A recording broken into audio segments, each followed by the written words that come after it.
This motherfucker is 6'7", by the way. Don't even meme about that. It's not even on some meme shit. Literally 6'7". What the fuck are we doing? Brother, what are you doing? What are you doing in Congress? What are you doing in California Senate? Like, you should be out there balling. You should be hooping. Ridiculous, okay? 6'7", don't know ball. What the fuck are we doing? Okay, what a waste. All right, we'll blast off with this. Okay, boom, boom, boom. Trump talks next steps in Iran after deadly protests. Hogs celebrate Iranian protests, then celebrate ICE killing Americans. Iran protests turn deadly. Trump wants to bully the Fed with criminal charges so he can molest the money. I'm back. And yes, we got Scott Weiner. We'll talk about Scott Weiner capitulating to the woke mob and recognizing the reality that Israel is committing a genocide. I mean, I know we can get started on that very shortly, very quickly. For those of you who don't know, Senator, California State Senator Scott Weiner is like, he's a pretty decent YIMBY style state senator. You know, there's some good, there's some bad there, right? But of course, he was also a fairly rapacious Zionist throughout this entire process for the last 2 years as Israel committed a genocide. And I mean, he was pretty aggressive. Like, he was pretty aggressive in his the way that he approached the subject matter. He was certainly very outspoken in defense of Israel. He met up with politicians from Israel, including the president. He actively, as Tyler Oakley presents here, summarizes here, tried to get pro-Palestine academics fired, led a group of California legislators to meet with the Israeli government, smeared Jewish Voice for Peace as bigots, and also co-sponsored legislation to ban teaching about Palestine in California schools. And now Scott Weiner is running for office, running for Nancy Pelosi's seat alongside Saikat Tribardi and a bunch of other people. Now, for that reason, I fucked up his last name. Chakrabarti.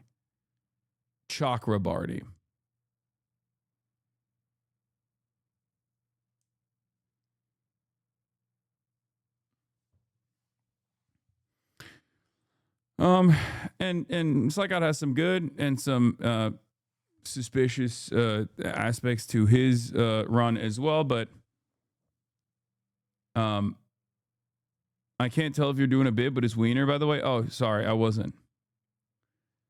In any case, it's Shoikat. He's Bengali. Okay, Hasan, you're a clown. Wow, I'm glad to be back, everybody, so that, people could come in and do that. Okay, so Shoikat, I don't believe Scott Weiner is honest in the statement, but it's encouraging that he feels the need to do this. It shows a real shift in the primary electorate that being pro-Israel is now a liability. It absolutely is. And yes, that's precisely what's going on here. Okay? So here's how it actually started. So they're all running for Nancy Pelosi's seat, right? And there was this conference taking place where all the candidates are they have these paddles, yes and no paddles. Okay? They have these yes and no paddles. And with the yes and no paddles, they're asking them a bunch of questions like, oh, do you believe this? Do you believe that? Here's the video where the question is, is Israel committing a genocide? So they're all pro-Medicare for all. Is Israel committing genocide in Gaza?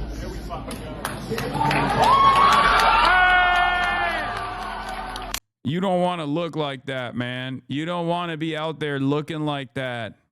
California State Senator Scott Weiner. You don't want that. Okay? Sitting there looking like that. Rough. No answer is the worst answer? Yeah.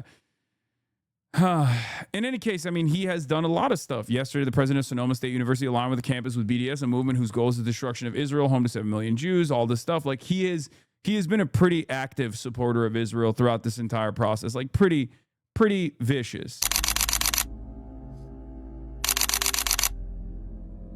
Yeah. AB 715 threatens to censor Palestine in schools.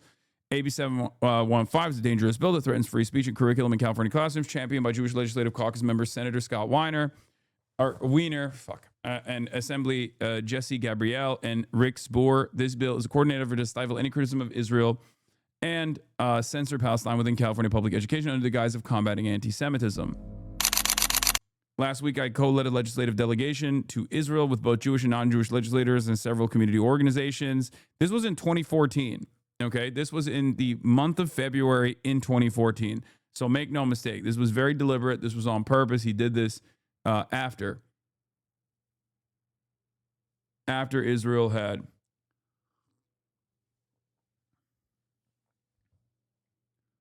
or am I saying 2014? 2024. God damn it. Not 2014. I apologize. 2024. This is after October 7th. And during this devastating time of war and violence, we met with a variety of leaders, he says. And, you know, the variety of leaders includes the president of Israel. So he gets yelled at, understandably. Cries of free Palestine can be heard. People wearing keffiyehs. And I suspect that, you know, I'm glad, trigger warning, by the way, you know, a heinous act of anti-Semitism took place here, of course. This is, you know, trigger warning for everybody. Obviously, probably the most anti-Semitic thing that you've ever experienced, that you've ever seen, is taking place, unfolding right in front of your eyes, where you have someone who wants to be a representative refusing to recognize that Israel's committing a genocide, a foreign country is committing a genocide, and then people, of course, say free Palestine. I mean, basically, this is what happened in Nazi Germany, I think, you know.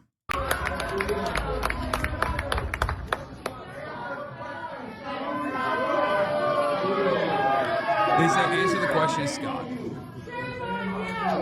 And then they say, shame on you, which, once again, only doubling down on the unimaginable maximum anti-Semitism. Sorry that I had to put you guys through that. Obviously, you know, this is a heinous act. An act so heinous that the entirety of the New York Democratic Party should probably come out in unison and speak out against this heinous act of anti-Semitism, even though it's happening across the nation. I mean, I suspect that there will be a coordinated statement coming any moment now, because I can't. This is traumatic. Okay, so, but one thing that I think is good. Okay, one thing that I think is good here is that after that experience, Scott Weiner literally turned around and was like, "Hey guys, just wanted to say, actually, genocide is happening. I'm now officially recognizing the genocide. I've had an epiphany." Now, do I believe this? Not even a little bit. Okay, not even a little bit. Okay, but bro switched up on Israel. No new friends. If I am the president of Israel, right, I'm thinking to myself, wow, I never believed in magic until all my dogs turn into snakes. Okay, I'm just saying, Scott, I thought you were a real one. I thought you were a real combator of anti-Semitism, and now you are disseminating anti-Semitism. It's really messed up. Okay. I love Israel, bruh.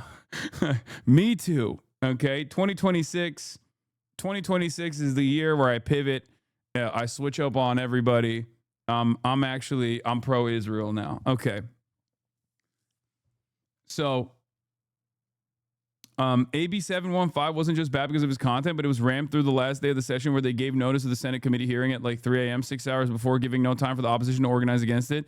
Talking to people at the Capitol, they said they'd never seen anything so flagrant. Yeah. So, I mean, the way I'm like, I can't even think of anything more anti-Semitic. I guess like sometimes when I think of Miss Rachel, that's like, it makes me so mad. I think children learning Okay. So Scott has this take. Let's take a look. For those of you who saw the debate clip from last week, I want to clarify that I do believe Israel has committed genocide in Gaza, and I want to explain why I hesitated at the debate. This motherfucker is 6'7", by the way. Don't even meme about that. It's not even on some meme shit. Literally 6'7". What the fuck are we doing? Brother, what are you doing? What are you doing in Congress? What are you doing in California Senate? Like, you should be out there balling. You should be hooping. Ridiculous, okay? 6'7", don't know ball. What the fuck are we doing? Okay, what a waste. What a waste. Yeah, go grab a rebound, okay? For the past 2 years, I have harshly opposed Israel's escalations in Gaza, and I've used phrases like total destruction, and catastrophic levels of death, and moral stain. But I haven't used the word genocide, and I want to explain why. As a Jew, I am deeply aware that the word genocide was created in the wake of the Holocaust, which was the industrial extermination of... Wait, what? That's not even true. No, it was the Armenian genocide. Brother, what is going on, man? What is happening? No, it was the Armenian genocide. That was the initial like conceptualization of genocide and wholesale extermination. And obviously genocides had taken place before, guys. I'm just saying the word, the invention of the word, or like it coming to prominence is I believe the Armenian genocide. It wasn't the Holocaust. Legally, the word genocide wasn't used until the Holocaust and the Nuremberg trials. Yeah, but even then, it's not. This is not correct. If he's talking about the Genocide Convention, sure, which is ironic because the guys who wrote the Genocide Convention very quickly, years before, admit you're wrong. Hasan, I'm shaking my head. Yeah, the term genocide was coined by Polish Jewish lawyer Raphael Lemkin in the early 1940s. Again, shouts out to the Lemkin Institute. Guess who fucking recognized Israel doing a genocide maybe 2 years prior to Scott Weiner? The Lemkin Institute. So what are we even talking about? Not only, like, there is nothing salvageable here, okay? Not only is it incorrect and it's wrong, but it's ridiculous. Yeah. There it is. Polish Jewish lawyer Raphael Lemkin coined the term genocide between 1941 and 1943. Lemkin's coinage combined the Greek word genos, race, people, with the Latin suffix seido, act of killing. As a law student, his interest in the subject was initially sparked by the Armenian genocide. Okay?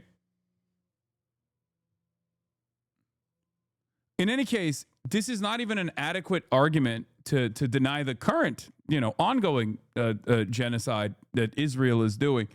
But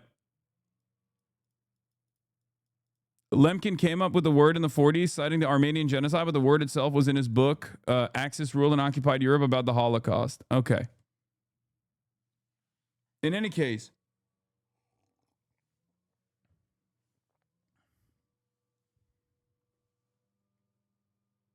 also industrial genocide is basically every genocide that could be done with modern weapons. So you don't deny it? Deny what? The word was coined during the Holocaust, but he used Armenia as the basis to label the Holocaust as a genocide. The two go together because it creates a policy basis that genocides are not aberrant. Anyway, okay. Now that you guys learned a little bit more about Raphael Lemkin's coinage of the term genocide, shouts out to Scott for this take. The point that actually matters here is this is utterly irrelevant. Okay, the Holocaust is not like a special form of genocide. It is industrialized massacre, and it was heavily documented and studied extensively, but it's certainly not the only version of genocide that has taken place. Okay? Like the exceptionalist nature of looking at the Holocaust especially when you even consider like what Germans did to other places even before internally committing this fascist act. Colonialism turned inwards, as we like to say. That's what fascism is. There have been industrialized massacres, never to the same extent and never to the same, I guess, rapid acceleration, severity. But the reason why I'm bringing this up is not simply over semantics. The reason why I'm bringing this up is because this sort of exceptionalization of the Holocaust, especially in the direction of defending the current ongoing Israeli genocide, is disgusting. That's the reason why I'm like, this is not just like a misunderstanding or a simple disagreement. I think this is very deliberate. And it's probably not even being conducted intentionally. Like, I don't think that Scott knows what he's saying. I think this is so baked in to the consciousness of people who get a lot of Zionist indoctrination early on that he's having even when he is having a conversation about like recognizing the Israeli genocide, he just automatically drops a couple lines in there that the trained ear can pick up on. And this is one of those things. Okay? I am deeply aware that the word genocide was created in the wake of the Holocaust, which was the industrial extermination of 6 million Jews. For many Jews, associating the word genocide with the Jewish state of Israel is deeply painful and frankly traumatic. But despite that pain, like the gall, the audacity, you know what I mean? Like think about the like even this assessment, even this statement in and of itself betrays the severity, betrays the real death toll that Scott is supposed to recognize here, or rather the real violence that he is supposed to be taking ownership over in terms of his recognition, right? And in terms of his own actions that he is supposed to be saying, my bad, over, right? Like, there is no other world where you can say, oh, well, like, this would be akin to a German person saying, like, well, Germany suffered tremendous hardships in the wake of World War I, so I felt some type of way about taking ownership over the Holocaust because, like, we had been wronged, Like, so it's just it's very difficult for me to take ownership over this in some way, shape, or form. Like, not even a German in Germany, by the way. I'm talking about like a German in America, right? If you were to say something like that, because of the severity of the crime itself, the Holocaust, people would look at you and go, what the fuck are you saying? But here in the United States of America in 2026, because of our mutual understanding that like genocide is just a word, basically, okay, that genocide is simply just a word, right? You can kind of get away with saying something like this where you're like, yeah, my personal feelings on this issue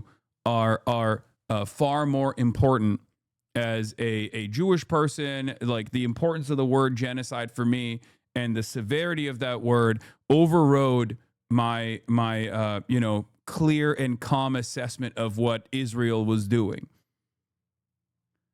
Like, this is not a very good way to make up for all of the advocacy that you did for the last 2 years against those who had arrived at this position far before you did, right? Do you guys understand what I'm trying to say here? Like, I think this is the reason why I think this is already insincere. The good and the bad is this. It's bad because it's obviously fucking insincere. He has a lot more to do in terms of making up for it, and I don't even know if he would be able to make up for it in time for the actual election. But the good thing here, the silver lining here, is that he even feels the need to come out and say that this is, a real recognition of genocide, because he understands that now, if you want to win an election, you have to say that. You have to say the truth. He has to do this. And to me, that actually is another clear indication of this massive sea change, this massive tide shift. And that trauma, we all have eyes, and we see the absolute devastation and catastrophic death toll in Gaza inflicted by the Israeli government. And we all have ears, and we hear the genocidal statements by certain senior members of the Israeli government. And to me, the Israeli government has tried to destroy Gaza and to push Palestinians out, and that qualifies as genocide. Performative male behavior. That's funny. True. So, yeah, I mean, there's still obviously like the whole, oh, it's just like some members of the Israeli government are doing this, and it's not like being loudly fucking cheered on or anything like that. And this is the worst of both worlds for someone like Scott, because when he comes out and says this, he's not going to get any grace from the anti-Zionists, obviously, because we all know what he was up to for the last 2 years.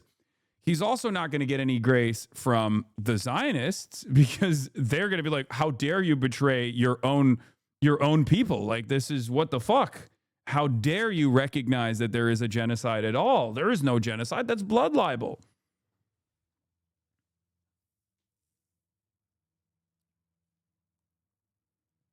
It's utterly preposterous, and basically, you know, you're cooked. I think. I don't know. I feel like this is totally ridiculous. Like, he should have fucking slammed the yes if he wanted to. If I was his campaign manager, I would have told him to slam that yes ASAP, and then also do a follow-up video being like, hey guys, I know I've done a lot of fucked up shit, but I just wanted to clarify certain things, okay? This, on the other hand, is the worst possible way to deal with this. Stop Anti-Semitism replied to him and said they still support him because he believes in Zionism. I think they also see this as an opportunist statement, and he doesn't actually mean it. But in the opposite direction, yeah, true. Maybe. But like I said, the very fact that a person who was so loud and so proud in defending Israel for the last 2 years,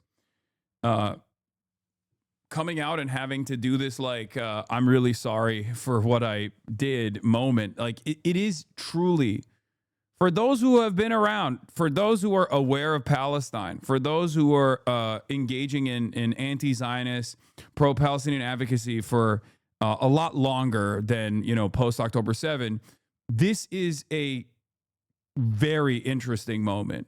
It's a very interesting moment to observe. You know, because I never in a million years would have thought that you would have a Zionist state senator from the state of California who has actively defended Israel over and over again turn around and be like, actually, Israel is doing a genocide, even if he doesn't fucking sincerely believe it. You know what I mean? It's a huge sea change. Take the W where you can, I guess. What is this? Hasan, I want to hold your feet to the fire on this. Do you want to elaborate on how you're comparing broken German pride over losing a war they themselves started to an innocent population of women and children being gassed at an industrial scale? I get the point they were trying to make, but there's no equivalence to be drawn between the Holocaust and Germany losing a war itself.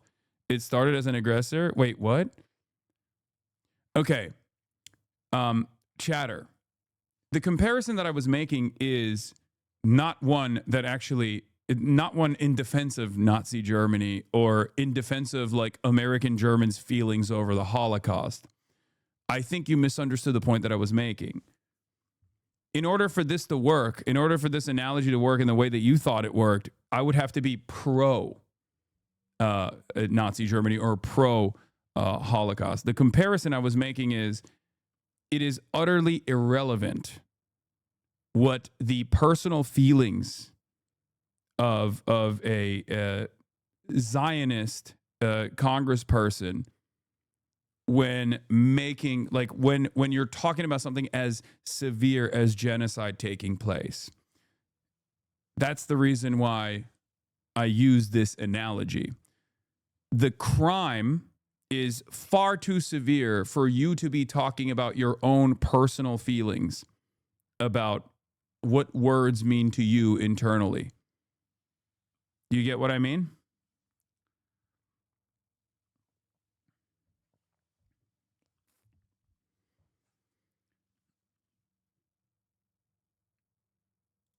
That's the reason why I used that analogy. I used an analogy from something that everybody understands. At least, hopefully, I think people still understand that there is like shared consensus over that the Holocaust was a horrifying crime against humanity. I'm not so certain anymore because I feel like there have been real initiatives to undermine the depravity there as well. To some success, unfortunately. But at least for the time being, while we still have that consensus opinion, I'll lean into that to, make these sorts of analogies. Give it 0 more years. I know. Give it, give it a couple months.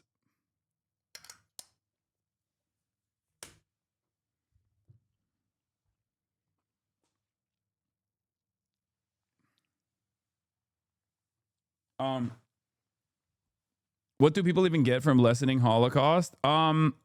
Fascism. If you can soften the blow of the Holocaust, or if you can like undermine the history, if you can undermine the historically relevant facts that led to the Holocaust, you can make an argument for fascism without people looking at you funny. Because right now, one of the major hurdles that this administration is trying to clear very aggressively is openly taking ownership over, white nationalism and fascism. And they're trying to launder fascism, but in a more American way for American sensibilities. And it's happening every day. It's happening all around us. It's something that I think many people are aware of, right? So if they were to chip off the historical consensus on built around accurate reporting of the death toll in the Holocaust, they can turn around and say that fascism wasn't all that bad. It was actually a totally appropriate defense mechanism against Jews who have historically lied about the Holocaust and the death toll, things like that. So that's the goal of fascists, is to normalize and expand on the permission structure so that other people can self-identify as overt fascists. And a big part of the reason why, at least in the United States of America and certainly in the Western world, the reason why we look at fascism as this like terrifying, dangerous thing, and the reason why we even hold the Holocaust as as almost an exceptional event, in spite of the tremendous amounts of colonial violence that all of these countries, including Germany, has subjected others to, has led to an environment where there is censorship surrounding fascism still to a certain degree that has at least caused fascists to mobilize and organize around these hurdles rather than directly mobilizing and organizing by leaning in to the historical fascist movements, like openly. They're bad guys. It's a bad ideology, and even the most like racist person also agrees with it. So that's where this stems from. That's the reason why they want to undermine Holocaust education and things like that.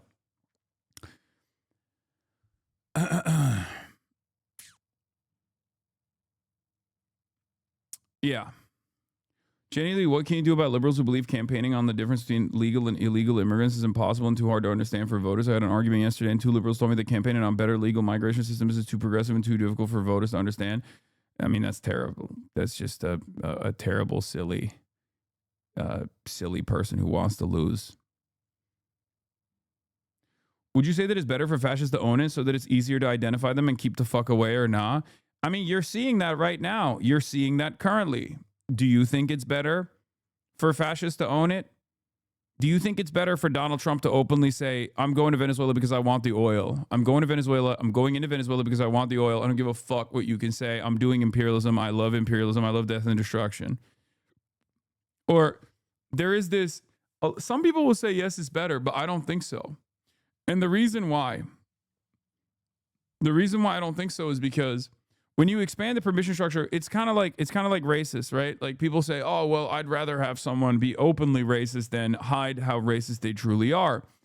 But the very act of having to hide how racist you truly are indicates that there is still social stigma associated with being an overt racist. And when you actually shed away the hurdles that you must clear when you want to be a racist in broad daylight, some people might think, oh, this is a good thing because now we know who our enemies are.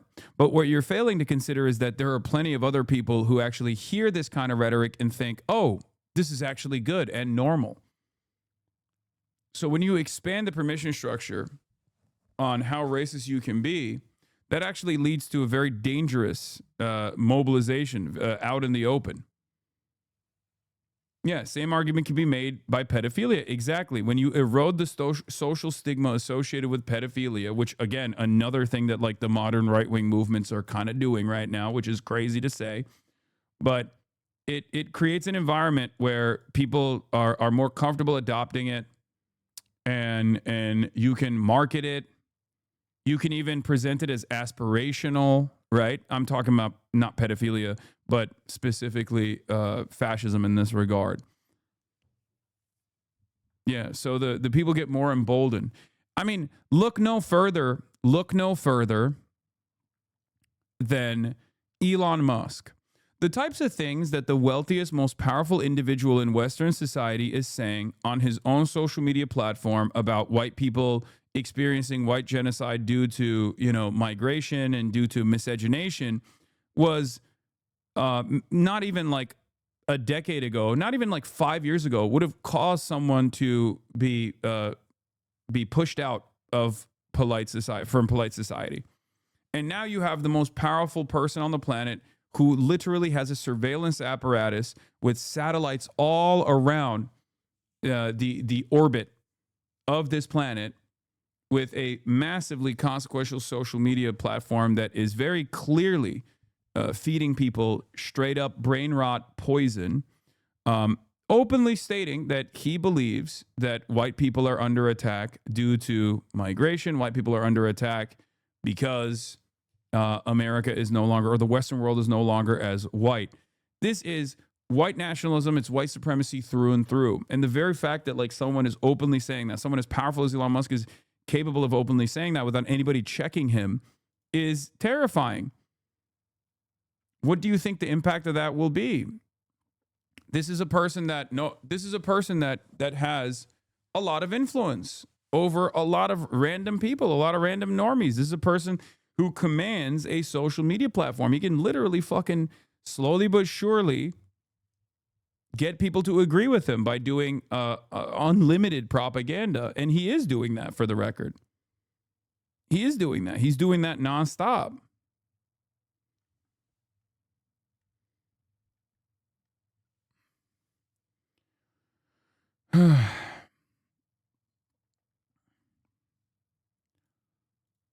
Anyway,